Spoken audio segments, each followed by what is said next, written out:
Jesus Christ! I had basically a faulty pump. I mean, it's 600 horsepower and a stock Dazza, you're on borrowed time. We had a small leak from here. We were about building what we call turnkey fast road cars. I always say, just drive it like you got your nan in the passenger seat. Yo, what's happening everybody? Welcome back to my YouTube channel. It's your boy Ranj and I hope you're all doing very well. So today is a big day. Me and Alicia are heading over to Aries Tuning. The weather's not that great. It's actually shining right now, but apparently we've got a forecast for some horrible rain coming soon, so we're most likely going to get stuck in that. And I'm pretty sure the title already gives it away. But yes, we're heading over there to collect my Audi S3. And for anybody who is new here, a little bit of a backstory, which I've been mentioning in the past couple of videos. My S3 had a catastrophic engine failure back in May, and only today am I collecting it to be back on the road. I am super excited. You know, I've missed my car massively. When I collect it now, it'll no longer have air rad on it because I did switch it to the KWV3 coilover, so I'm really excited to see what that looks like too. I'm gonna get in the car so we can head down to Aries Tuning. And as always, I just want to say, if you're new here, welcome to my channel. Please do stick around. Things are about to get exciting. I'm going to get my S3 back, so there's plenty of exciting content coming with it. We're planning and potentially looking to see around 620 brake horsepower, high boost, meth map, similar to other builds that Nathan has done. I'm going to Race Wars next year, so I cannot wait to attend that event. And I'm ready. So last year I did it 184 miles per hour. This year, well, next year, I'm really hoping 2025 I can be very close to 200 miles per hour. Can you believe that? 200 miles per hour in an Audi S3 8V. Absolutely insane. And listen, if you've been with me from the very beginning, I just want to say a massive thank you. Yeah. I can't believe it's been, do you know it's been 5 months since I've had it, since May? It's mental. I know. So I'm not really sure how this video is going to go. I'm not sure whether I'm going to do the collection and the dyno day, you know, videos amalgamated into one. But in any case, I hope you enjoyed today's video. I really do. If you do, please do give it a thumbs up. Please do share my video. Subscribe to my YouTube channel and hit that bell icon for future notification. And please do drop a comment too, just because it always helps with the whole algorithm to do with my videos. I really cannot wait till one day I'm on the YouTube trending page. That is going to be a massive goal of mine. I don't even care about the subscriber count. As long as I'm on the trending page, that'd be a massive accomplishment. But without further ado, let's get straight into the video and let's head over to Aries Tuning. Ali, you ready? Yep. Let's do it. Look at the weather. There's flooding inside Nathan's garage. Yeah. Do you want me to tell them about the engine being... You know, I was actually kind of hoping Alicia would have been recording that, because it would have been funny. Guys, this was off camera, but Nathan, and I kid you not, he actually did get me because I shat my pants. He had the bonnet closed. Yeah, and he said that was my engine, and I was like, oh my God, Alicia's going to we've got a problem, me. we had to pull it. And Ranj was just like, oh yeah. We've done 60 miles on it. Obviously, we've inspected this white on the ramp. So whenever we hand it back to a customer, because we've taken pipes off, we've put things back together. Yeah. Sometimes you can have like leaks where the clamps haven't seated properly. We check the water pumps and stuff, but I'll take it up. Yep. And we'll just show you what we look for, because shit can happen. Yeah. Sometimes. Yeah, no, I can imagine. Usually we give them a wash and a clean, but the weather, the weather's like that, it's not worth it. Yeah. Do you know the oil that obviously I have that leak? Will that kind of burn off? We cleaned it off. Oh, perfect, cool. So yeah, so I'll show you that. We leave under trays off, particularly because we're going to use the Pro CNC sump. Yeah. And obviously that works better when we've got actual cold air hitting underneath the car. That'll bring your temps down. Yeah. But we leave them off when we do a bit of running anyway, just so we can inspect things like if we've got oil coming from here, we know the rear main seal's compromised. Okay. So we just look for general, bits of oil, coolants, anything. A lot of due diligence, basically. Yeah, anything that shouldn't be there. I mean, when we pull the engines, we don't touch the subframe, suspension and that, because we pull the engine from the front, but we do check, that bolts are there and stuff. As I said in the last video, if there's a spring broken or something like that, we do always tell the customer. Of course. So things that can happen. Yep. So obviously, because your water pump, we haven't replaced that, we just reused it. Yep. So we always do a visual check of the pump. Just make sure, the black thing that that's that black plastic thing there. Yeah, I can see that with the 3 screws. So typically, if there's a leak from there, we'll see a chalky substance, like a red chalky substance. Kind of like coolant? Yes. Okay. So, and obviously that'll be aligned with a drop in the water coolant level, which we haven't seen. So we've checked that. That's all good. No leaks there. Perfect. You can see the Aquamist. Yes. I mean, I always say this to Dave. Believe it or not, a lot of time goes into, if you can see how it's shaped. I can. In between pipes. Yes. Because what you've got to think of when you're fitting this is the engine is always moving under acceleration, de-acceleration. So you have to make sure that those pipes don't hit each other. Yes. Okay. That they're all clear. Okay. So yeah, things that can happen. Boost pipes can pop off. Yes. Again, when you take these off, there's always an oily substance. So we do clean them. Put them back on. Sometimes when guys have been 600 horsepower, obviously we'll put in 36 psi of boost down there. So these can work themselves loose over time and then pop off. But I mean, we've only had that once or twice, to be honest, with big builds. But these are the things we check. We just check everything's tight. And again, we come to the back of the engine. Now we can just see here. Yes. A little drop of oil. That's right, I can. And this is because this rubber gasket here is a little bit compromised. Okay. However, that's not a concern. Okay. Because obviously we're putting, you know, a sump in anyway. That's sump on anyway. So that will just be weeping, basically. So whenever we hand the engine back to customers, we always say, every time you drive it, check your oil, check your coolant. So there is a specific way to check oil on these engines, which I'll go through in a minute. Because we do get that a lot as well. People jump out the car and check the oil straight away, but you have to leave it to settle, because half that oil will be in the engine still, and it will come down, and that's when you get your level. But yeah, you had oil, obviously, all on here. So we have cleaned it all off. I mean, we had all drips last time. I remember. And we're the last people to have this car on a ramp, so you know, it's important we do as much due diligence as we can. Absolutely, I remember you saying last time. So, I'd be interested to see, you know, how you drive it, and just, you know, again, I always feels say, because I've not ever, you know. I always say, just drive it like you got your nan in the passenger seat. It's that simple. So things we check as well. I mean, we'll do this when you come back to fit the sump. We just check everything's tight and nipped up, obviously before the dyno. And I've got my oil and stuff now too, the one you recommended. Yes, that's right,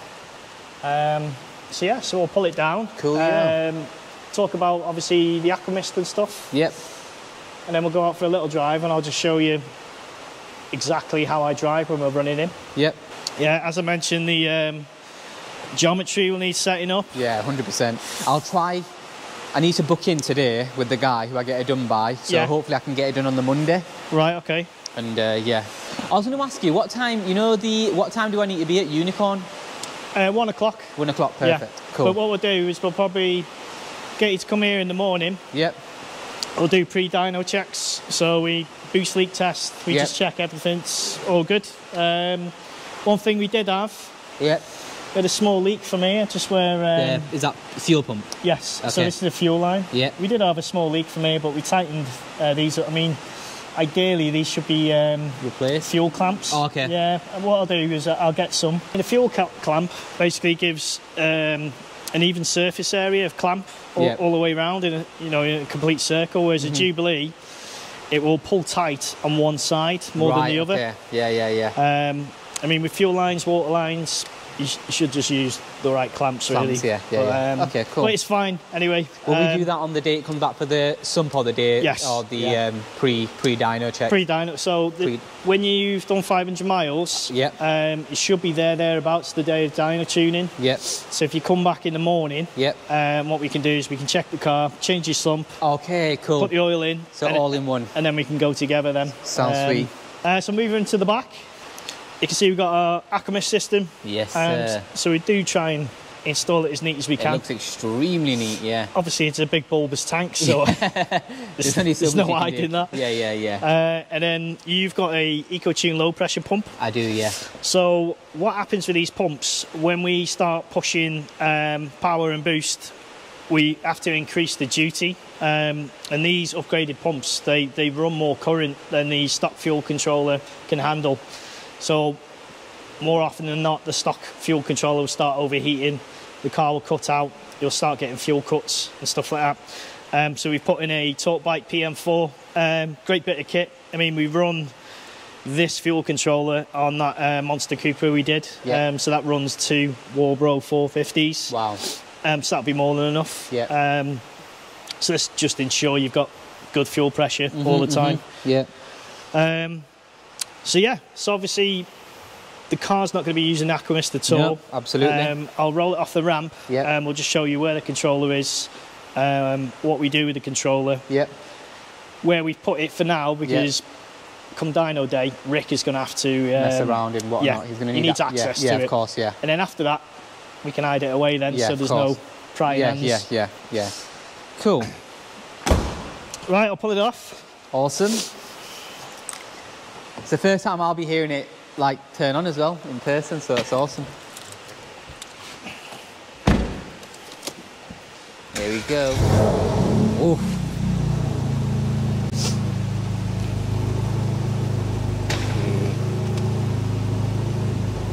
Yeah, it's low actually. Yes, that is low. I think that might be too low. Yeah, that is low. It is low. Yeah. So this is our Aquamist gauge. Okay. So these are all the settings that we change and we'll do on the dyno. If you can see that little light flashing, Yes, I can. that means we're reading an injector duty from the injector, so it means the system's operational and working. Obviously we've got it off on the gauge at the moment, but that's what we look for.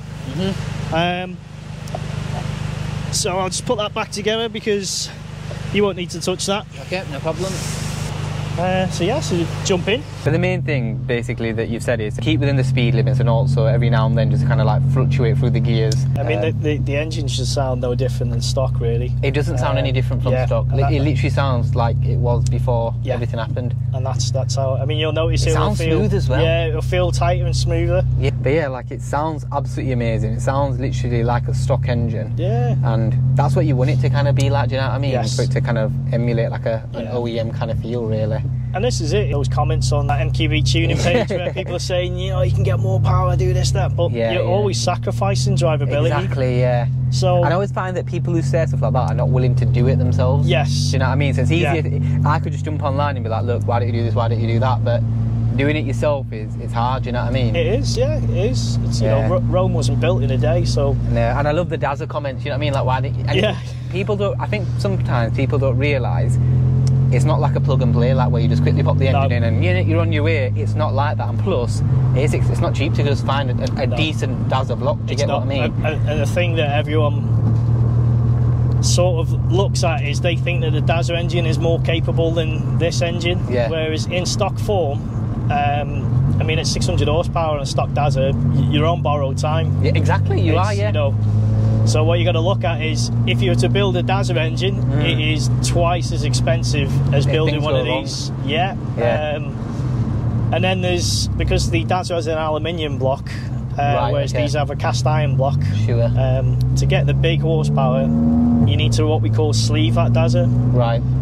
Which is where we physically put steel cylinders inside, which is expensive. Yeah. And honestly, the bill just goes up and up and up. That's what I'm thinking. That's what I've said to people in the past, which is, you know, I totally get, like, you know, you might be able to pick an RS3 up 8V perfect, like for a decent price, but you don't realise that car will be more to maintain. Oh yeah. Like than this engine. Do you know what I mean? I mean, this turbo. I mean, obviously I run the Typhoon. You know, I've driven, you know, G30 900s. Yeah. This is the best turbo for the platform. Yeah. Because it is, the drivability is perfect for daily driving. The lag is minimal. I mean, obviously there's less laggier turbos out there. Yeah, of course. And the amount of power that it produces up the top is phenomenal. Yeah. And it'll just be such an engaging car. And obviously the engine's going to be more than sufficient to handle that. Yeah. And that's what you want, really. Yeah, you absolutely do. Yeah, because people get carried away. I mean, a lot of our customers they're spending thousands and thousands. It's so easy as well. I know we spoke about that when we first met, actually, like how you can fall into a bit of a pit of like wanting more power. And obviously when you want more power, it does require more cost, you know what I mean? Yeah, and then you're looking at people wanting to run ethanol, and I mean, ethanol is a superior fuel Yeah. There's no doubt about it. Yeah. But it's not practical to run in this country. And it's not practical to do on a daily basis. It's is it? not, no. Do you know I what mean, my plans with this are to drive it. That's it. I mean, 19 litres of ethanol, proper like VP racing, 19 litres is it's like 100 to 110 pounds. So you've got to factor that in. Which is 19 litres isn't a lot, really, is it? It's not. If you're doing a day, if you've got a daily. Yes, it's just. I mean, it's what, just over, probably just under half a tank. Exactly. I mean, we're about building what we call turnkey fast road cars, which is practical. So you can rock up to Tesco, fill up, top up your methanol, and you've got that power. I daily mine every day. Yeah. It's just great. It's such a great test car. It's such a good thing, sorry, that you've got a car like that, because for me, that's actually what helped me understand what I wanted. Yes. As well. Yeah, that's it. I mean, if I was to build my engine again, I would put a different set of pistons and thicker wrist pins in. Yeah. It was never on the table for us to push that car to 700. Exactly, yeah. Because it is our development car, we'll push it till we break it. Yeah, basically. sure. Yeah. So we've done probably 8 hours tuning now, including that car yesterday on the Typhoon. We've still got more work to do on it. You know, really push and see how this engine's going to cope with that. And then we've got you know, bench line then where we can say to customers, keep it within this you know, power. I've noticed that the EQT guys are very responsive on Facebook, aren't they? Yeah, like they are very. They get involved, don't they, with people's concerns? Yes. And So somebody commented yesterday, like they said, like, I think they said that the XL or something, or one of their turbos wasn't great. Yeah. And you know, genuine question, they asked, "Oh, what's your concerns? How can we help?" Yeah. You know what I mean? You don't really get that, do you? You don't. No. From people like, you know, really willing and wanting to help you. It's interesting. That's it. I mean, obviously they're based in America. So Ed, who's the owner of EQT, obviously we're dealers for them, so we sell their parts and stuff. But Sure. Ed is so on the ball with anyone. You know what the internet's like as well. There's a lot of speculation and misinformation, and he's always quick to correct people or defend, you know, his business. Yeah, rightfully so. Some cool. That's perfect. That's it. I'll just show you how to check oil. I know it sounds silly. Yeah, no, please do. Yeah, I think it's people get it wrong. Right. Should have come in a little bit further, really. So every journey you do, just pop the bonnet. Yep. Check you've got coolant. Yep, we can. Yeah. Check you can. I mean, this won't really become relative until you're under boost. Yeah. And obviously check your oil level. Okay. So the way to check the oil level properly is leave it for 5 minutes on a warm engine. Go and have a cup of tea. Come back, then check your level. And then where we're looking for is we want to be thereabouts, just on this line here. Not above the line, just on that line? Just the top of that line. Okay, cool, yeah, I'm with you. If it's slightly over, it doesn't matter. Okay. Obviously, if it's up here, you've got way too much in. Yeah. But yeah, we're looking for about that level. Okay. If it has gone down, just give me a shout. Okay. Because oil goes somewhere, it doesn't just disappear or burn off. Yeah.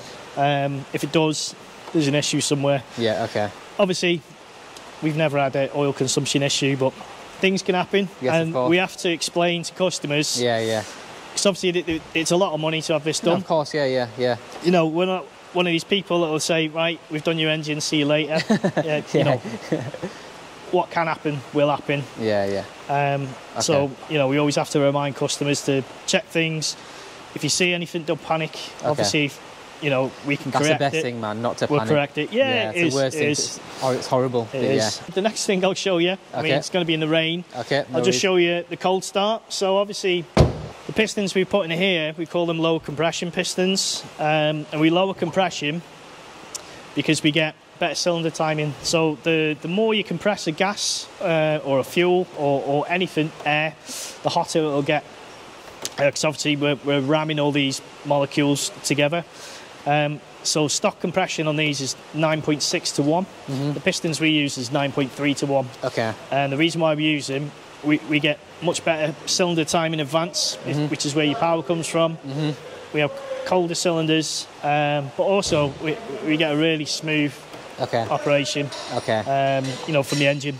And like I said, just sounds like stock. Yeah. Drives like stock. No, generally does. You wouldn't even know. Keep an eye on your temperatures, your oil temperatures, because Yes. you'll want to compare that to when we get this sump on. Okay. And you'll see a massive difference. Okay, cool. I mean, yeah, there's a reason why we had that designed and developed by, Yes. you know, Pro CNC. Yep. You're really going to see the benefit from it. Okay, cool. But we'll start mine anyway. Guys, look at the weather. It's atrocious, isn't it? I know.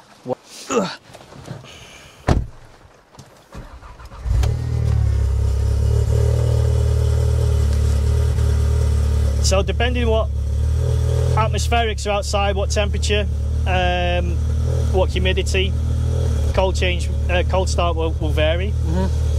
But occasionally it will sound really spluttery and you'll see the revs just wobbling up and down. Yep, yeah, I can see that, yeah. Yeah. See it going up again? Yes, I can, yeah, and again, yeah. Yeah. And once it comes off cold start. Your car sounds wicked, man. Fucking hell. Once it comes off, it'll just idle like normal. Yeah. It is very humid today as well. It is, yeah. That's why it's obviously raining so much.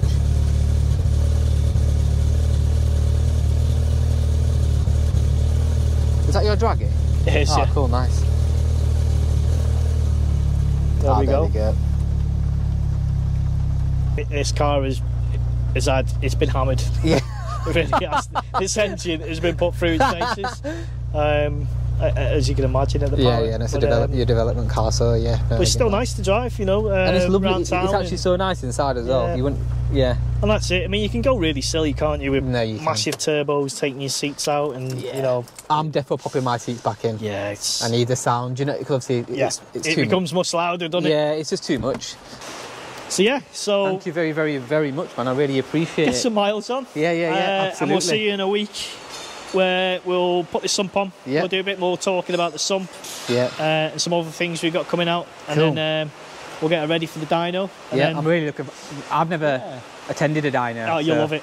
You'll love I- it. It's a bit nerve-wracking. I mean, Dave refuses to go because obviously, you know, we built this engine and it's getting ragged. And, Yeah. You know. I remember him saying. But yeah, Awesome. have fun. Any questions or anything like that when you're driving, or Yeah. you know, in the evening, just pop me a message, and you know, I'll happily tell you what's what. Sweet. Awesome, Dave. I will shake your hand too. Thank you very, very, very much, man. Really appreciate it. But yeah, awesome, cool. We'll set off. 1 week later. Good morning, everybody. So it's been about a week since I was at Aries Tuning with Alicia, where we collected my S3. I put around 450 miles on the car. So the journey from here to Aries Tuning is around 50 miles. I know Nathan said to put 500 miles on the car, so I thought as soon as I arrive to him, I will be in and around 500 miles, ready for the dyno day. And I'm excited, I really am. Do you know what? I'm not too... I was asked by Nathan last time, are you nervous? But I'm like, you know what? I'm not really too nervous, because whatever happens, happens. I trust these guys in terms of what they've done for my engine. So I'm really excited to see. I've never been at a dyno day, never attended a dyno day, and to see my car on the dyno is going to be really exciting. Freezing here today, so I need to get the S3 started. I'll give you a bit of cold start action. I need to get to Aries for 10:30. It's 8:30 in the morning, believe it or not. But I thought I'd start the day early just because I've got a haircut booked. But before we set off to Aries Tuning, let me give you a bit of cold start action. There we go.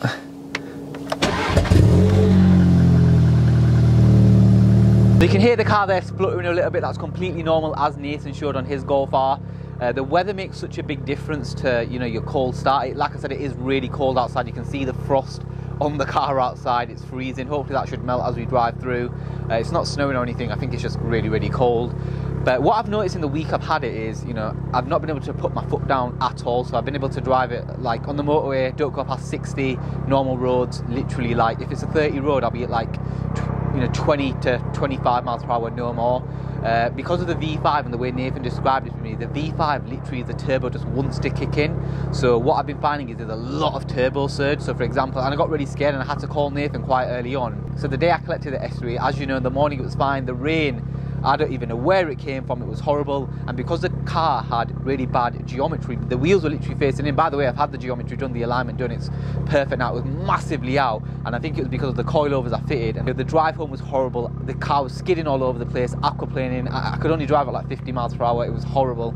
but that's all sorted now. And obviously I've got the new wheels on too, which I'll show you in a second. I've got the Continental Sport Contact 7s, massive chunky tyres with the Bowler B17s in matte gold, and I think they look decent. I don't think they look nowhere near as good as the OZ Super Turismos. They make the brake look massive. The clearance is crazy. I'm just going to keep them on for a little while. I will take them off soon, because the main purpose and aim of as to why I bought these, there you go, cold start's just dying down, is for race wars the next year, just so I can basically get as much grip as I possibly can. But yeah, driving around was quite difficult, I'm not going to lie. I'd get this really horrible judder, so I'd be driving, and then like for example when the revs would kind of go, like for example if I was in like gear 6 and I was trying to put my foot down a little bit to increase speed, not a lot, maybe from like 60 to 70, the car would go do do do do do do do do do. Horrible turbo surge. But Nathan said that will still always, not as bad, but it will be there even after the car is tuned and dialed in. So I'm really excited to see how much that disappears really. But listen, I'm going to get back in the car, it's freezing, let's get to Aries tuning, let's do these pre-dyno checks, and let's just see how the day goes on. Yo, what's happening everybody? Back at Aries Tuning, and that's because they're going to be doing some pre-dyno checks. They're going to be changing my oil, they're going to be putting in the meth. They're also going to be changing the sump. So I've got a plastic sump right now, and that was just for the bedding in miles. And they're going to be changing it to the Pro CNC aluminium baffled sump, and that should basically help with oil cooling. But yeah, let's go catch the guys and see what they're doing for these pre-dyno checks. Oil getting dropped. Pretty clean, aren't they? That's what he just said, yeah. Everything looking good. Looking good. Good. Awesome. I mean, if you look at this engine over here, well, you just look at his water pump here. Ah, yeah, the pink residue. If you look at the side of the pump, yes, I can. Yeah. There's a little relief hole. Yeah. So you can see this pump's basically failing, but this is a classic. Is that due to the release hole? That's like a pressure relief. Basically. Oh, right, okay. Yeah. And that's not working properly, and therefore it's gone. Basically, the water pump's gone. Right. Which is why it's leaking. But this is a classic example of. I'll have to ring this customer and say. You need a new water pump. But they're not. It's worth getting it changed, obviously. It's worth getting it changed. Yeah. Right. So we'll get this sump off. Yep. And we'll just do an inspection at the bottom. And these are the pre-dyno checks ultimately, aren't they? Yeah. And we'll just clean up. Yeah. Again with some brake cleaner. Second time the sump's come off. Yeah. Does a new sump utilise the same kind of bolts, nuts kind of thing? Does, yeah. Okay. Same bolts. Yeah, thought so. You said the reason, obviously, why it's good to check this sump again is just to see if there's any kind of like bits in this sump as well. We just use it as an opportunity to check anything to miss. Yeah, I mean, okay. For instance, if a bearing's gone or span, yeah. like worst case scenario, we'll see a bit of discoloration on the end cap. Right, okay. Where it's getting hot. Yep. Today, just to have a look through the. So there's some logs, some data logs. Okay, cool. But this is the plastic baffle. Yep. There's a little valve here. Right. I don't know if you've seen where on the even in stock form. I mean, you see the oil that came out. Yep. So this is looks brand new, doesn't it? Part of the reason why the cars have that, when they blow smoke. Yeah. So all the oil backs up because this is the oil return from the PCV. Yep. All the oil has to go through this little tiny valve. Yep. This one. Wow. And it backs up and it overwhelms the PCV. Yeah. With harsh braking and acceleration, it can just go poof, start throwing loads of smoke out the back. Yeah. But this comes off. You have to try and do this without getting oil in your face. Yeah.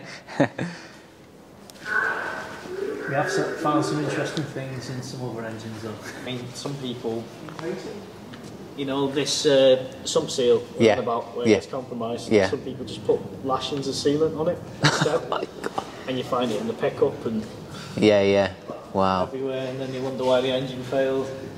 But yeah, so what did you notice the oil temperatures at? Average 98. 98? Yeah, so nothing lower than 97, nothing higher than 99. Yeah. So 98 was the average. Look at that, guys. This is my new sump. Looks absolutely awesome. I thought about this the other day. It was yesterday, and I think I was going to mention it in my video. I don't think going stage 3 is worth it.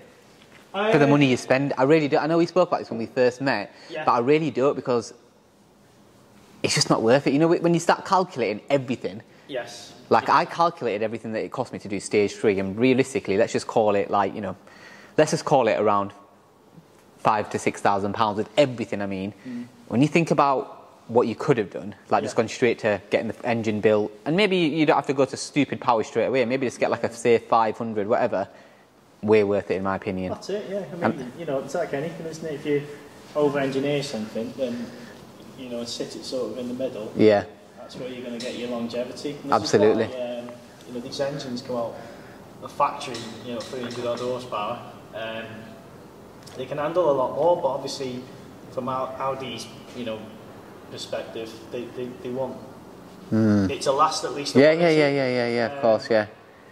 So but yeah, obviously once you start pushing that envelope, it's tough. Stressing the engine parts, then I'm starting to tell people, a lot more people are messaging me on Instagram saying, you know, what should we do, like, should we go stage 2, should we go stage 3, and I'm just like, look, if you want to go stage 1, fine, go stage 1, because obviously that's, you know, that's not really a lot, but if you're starting to look for like 500 brake horsepower onwards, in my opinion, what my advice would be is just to kind of get the engine built. Maybe don't go absolutely crazy and get like every belt, you know, get all the bells and whistles. Just get, you know, your engine built, like as a foundation, and maybe take it from there, because it will give you a good car for a longer time. It will definitely.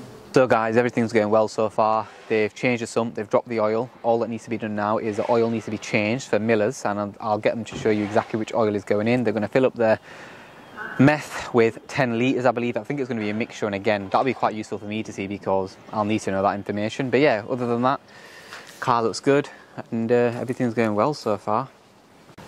It's quite standard practice, isn't it, to be a full tank of fuel and for tuning? Yeah, you'd be amazed at some people that drop them off with no fuel at all. No, yeah, I'm aware that you need So there we have my 10 litres of meth. And then here we've just got this little thing from Aquamist that hopefully can get changed. And we've got the miller's oil.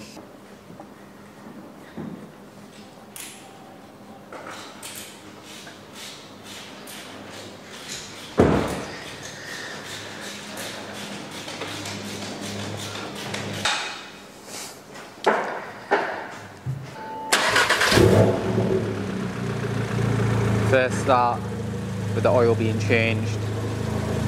Is that 80 meth and 20 water? Yes. Yeah. So generally, I mean, there's loads of people will tell you different things, like meth's a different weight, but we're mixing for volume, so cubic centimetres. So we mix 4 litres meth to 1 litre water. Alright. Or 4 litres meth to 2 litres water. Right, okay. There we go, going off the line.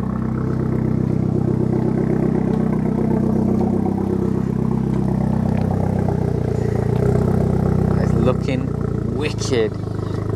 So we've just arrived at Unicorn Tuning. It's time to see how much power this new setup is going to make. I will say one thing, the sump is amazing. The oil temps did not go over 75 degrees when we were driving for 50 miles. It's crazy, but the difference is extremely vast. It's such a good investment. I would highly recommend investing into a Pro CNC alloy baffled sump, because wow, what a amazing, absolutely amazing. So let me quickly jump out, just because I do need to go to the bathroom as well. How you doing? Good, man. Oh, temps, amazing. 75 degrees, wouldn't go over. I was going to say 75. Yeah, it wouldn't go over 75. It stayed at like 73 for age, and then towards like, yeah, amazing. He goes on the dyno, guys. Get on the dyno.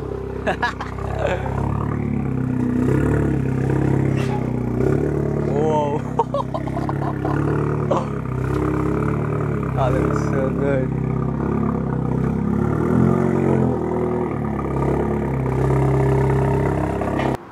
You've got storage in that car, mate. Everything is there. I've just come from Nathan, so I've not had a chance to. I'm thinking you're leaving your car. This is just them assumingly getting the car ready. So one thing that Nathan just mentioned to me is they've just changed the injectors on the car to upgraded injectors. I think it was, I don't even know what the number he said to me is. I feel like sometimes things are just said to me and it goes through in one ear out the other, just really hard to digest. But anyway, the injectors have been upgraded. The reason why they had to be upgraded now is because it can only be done once they're on the dyno. Jesus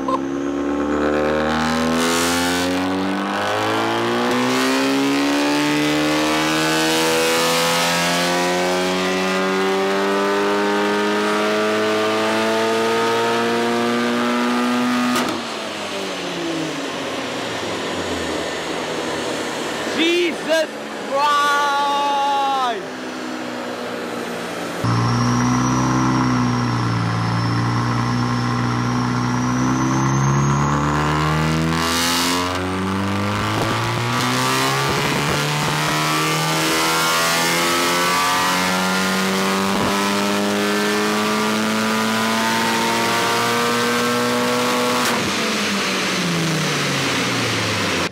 Guys, the car is fucking loud. For me to feel comfortable, I have to get about 40 to 50, possibly 60 meters away from the car, the other side of the road, quite literally, because it's that loud. Fucking so loud.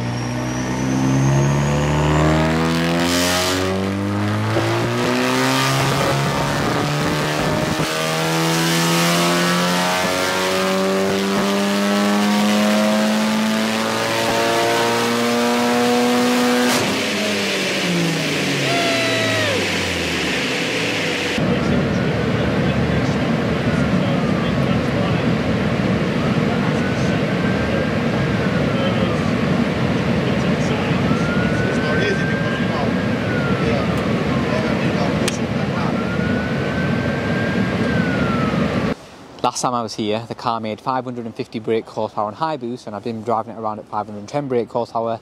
We was at Aries tuning in the morning. I woke up at 6 o'clock, got the bumper done, so I'm going to show you the diffuser not on there. I've taken the carbon diffuser off, and what else? I brought headphones with me this time, noise cancelling headphones, because I cannot withstand the level of volume the car basically produces when it's on the dyno. Accumis pump I've got in the car now is all fully working and in order, and I'm excited because today we should see the big power that we were hoping for.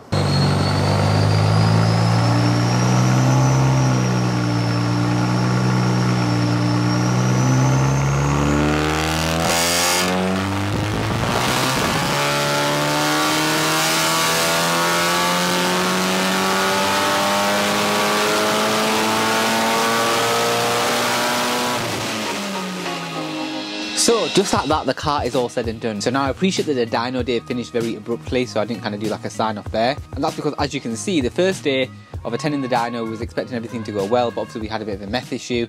And then essentially I went on holiday, and then when I came off holiday I was poorly, and then I had to go to the second dyno day, and it was the day after, first thing in the morning of the time I landed. The day after I landed, sorry. And I was super tired, and I was poorly, and I just wanted to kind of get out of there, get back home. But it's been about 2 weeks now since my car has all been completed and it's been tuned.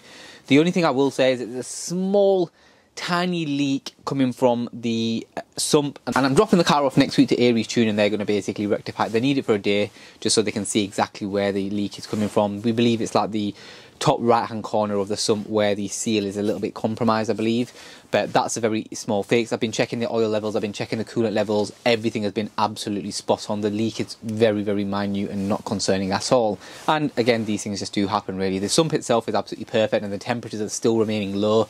Like, for me to get to 75 degrees it takes absolutely ages, and then it really doesn't ever really go over 81. That 81 is the highest I've seen on that car, and that's, yeah, after I gave it a little bit, but yeah, it's been doing really well. Now, in this video, what I'm going to do is I'm going to discuss what my engine build consists of, so everything that I went for. Next video is definitely going to be a full breakdown of costs, and then that'll just be like a short video, 5 minutes, and then the video after that will be basically something really exciting where we're in the car and we're driving it. So let's get started. So we've got Wasner, and what I'll do is I'll write these down now. I won't scrub them off. So when I do get the prices, I'll put the prices in red next to this writing in black.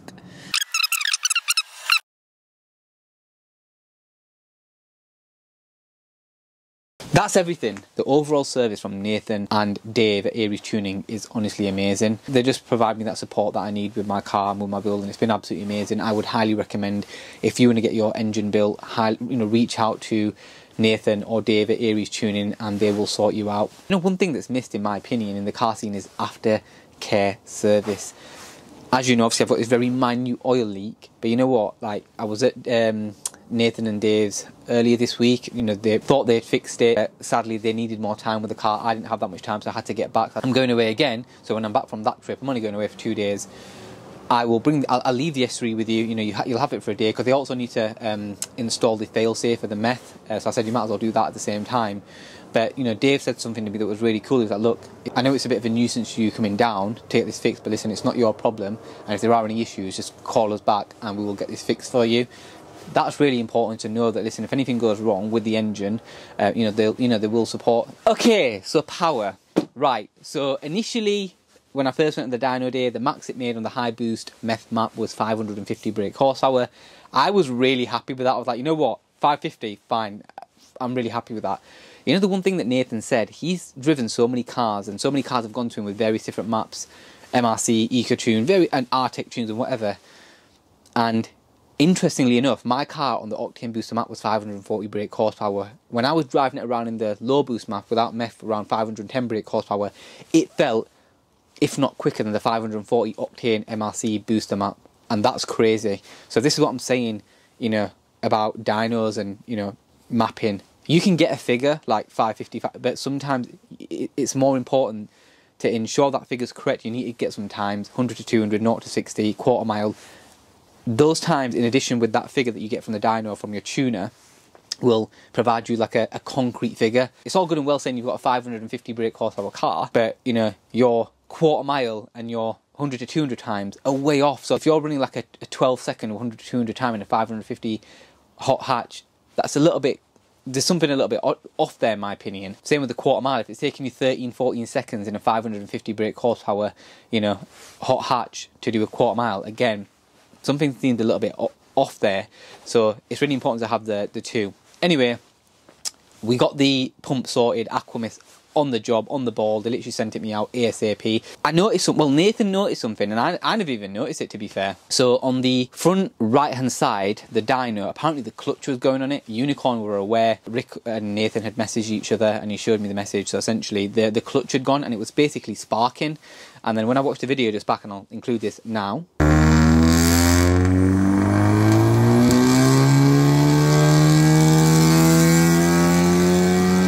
hopefully you would have been able to see those sparks, and that was there on both dyno days, and ultimately the dyno had not been reading accurately.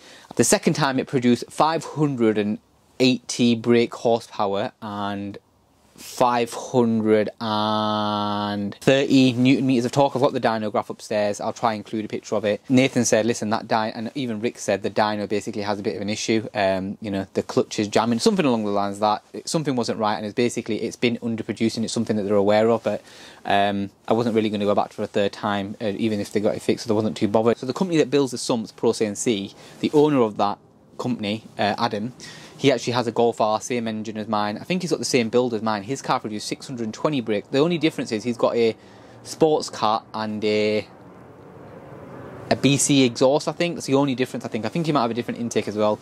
Everything else was the same. He's got a Golf R estate. His produced 620 brake horsepower and a similar torque figure. So just the brake horsepowers that were different. And, you know, after Nathan had a look at the kind of data on the graph, he was like, that is not right, those figures are not right. Your car is producing between 610 to 620 brake horsepower based on your torque. Technically speaking, it's 580 brake horsepower in the high boost meth map. That's on the dyno, but Nathan said to really understand how much power your car's making, and if it is the same as Adam's 620, which he's quite confident. So realistically, it's producing around 610 to 620 brake horsepower on the high boost meth map. That's where it's at. And for me to really concrete that evidence, not in the next video, because the next video is going to be about price. The video after that, I've got something really exciting which I'll mention at the end of this video, but we are going to figure out how much power my car is making, because like I said, it's one thing having a car, you know, a graph, but then there's another thing, you know, doing times 0 to 60, 100 to 200, quarter mile and so and so. So we're going to get some times, and we're going to see what times I get. But I really do hope you enjoyed this video. If you did, please give it a thumbs up, drop a comment below, and please subscribe to my YouTube channel, especially if you're new, and hit that bell icon for future notification. This was the longest video I've ever released on my YouTube channel, so I really do hope you enjoyed it, and it wasn't too long to watch, and it was actually in fact entertaining. If you've got any questions about my engine, any questions about this video, then please do pop them into the comment box. Now, whilst it's super cold right now, like literally you can see snow all over the S3, I cannot wait for the weather to get a little bit better now. I appreciate we are kind of heading into December. Sometimes we get the odd sunny day, cold, I don't care, because as they say, and Nathan actually put me onto this, the winter period is actually known as boost season. Funnily enough, I was born in December, so maybe I was made for this. Like I said, I will be releasing a very short video once Nathan gets back to me, and it will just basically be an accurate breakdown of all the costs that have been associated with my new engine ultimately. And after that, I've got something really special planned. I'm trying to get my hands on a draggy. Like I said earlier, we are essentially going to try to see whether the power that's been estimated for my car actually aligns with the times that my car is getting. So I've got some really exciting videos coming along. Please do stay tuned, and I cannot wait to see and hear what my new exhaust sounds like, because I've got obviously my stock diffuser. I don't know if I've showed you my stock diffuser. Let me quickly show you. So for those of you who do follow me on Instagram, you'll know that I sold my carbon diffuser, which was really popular, extremely rare. But now, as you can see, I've got no exhaust tips on because I've taken them off just ready for the new buyer.